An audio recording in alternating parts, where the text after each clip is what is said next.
জয় শ্রীকৃষ্ণ। তাহলে নচিকেতা কিন্তু এবারে যমরাজের কাছ থেকে সেই বর পেতে চলেছেন, যাতে উনি জানতে চলেছেন যে মৃত্যুর পরে মানুষের কি হয়।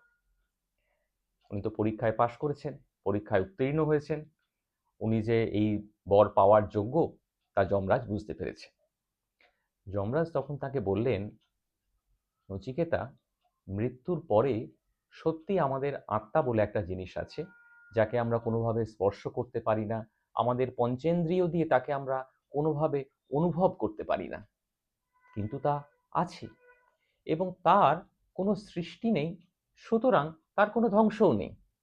তা বিভিন্নভাবে বারবার কালের ফেরে এই পৃথিবীতে বা ব্রহ্মাণ্ডের বিভিন্ন অংশে তা বিভিন্ন খোলস নিয়ে, এই যে পঞ্চভূতের খোলস নিয়ে আমরা সবাই আছি, এই যে আমাদের শরীর আছে, দেহ আছে, যা সময়ের সঙ্গে সঙ্গে পরিবর্তিত হয়েছে।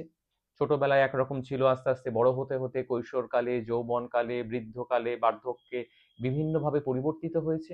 এই খোলসটা বারবার শুধু পরিবর্তিত হয়। একসময় খোলসটা ত্যাগ করি আমরা, আর ত্যাগ করার পরে তার মধ্যে যে সেই আত্মা বা তার মধ্যে যে ব্রহ্মের অংশ, যাকে আমরা কোনোভাবে যার কোনো আকার নেই, যার কোনো মাপা যায় না, যাকে পরিমাপ করা যায় না, যাকে কোনো কিছু দিয়েই কোনোভাবে ডেসক্রাইব করা যায় না বা তাকে বর্ণনা করা যায় না, সেই অংশটা বারবার, সেই শক্তি স্বরূপ অংশটা বিভিন্নভাবে এই খোলসের মধ্যে এসে আসে।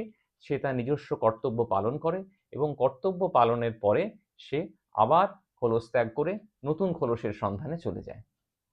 এইটাই প্রকৃতির নিয়ম। সুতরাং এটাই হলো সেই ব্রহ্মজ্ঞান বা আত্মজ্ঞান, যা যমরাজ নচিকেতাকে দিয়েছিলেন, এবং নচিকেতা তার যে তৃতীয় বর সেটা পেলেন। নচিকেতাও খুবই খুশি, এত কষ্টের পর উনি তৃতীয় বর পেয়েছেন। আপনারাও খুশি তো? সবাই ভালো থাকবেন। জয় শ্রীকৃষ্ণ।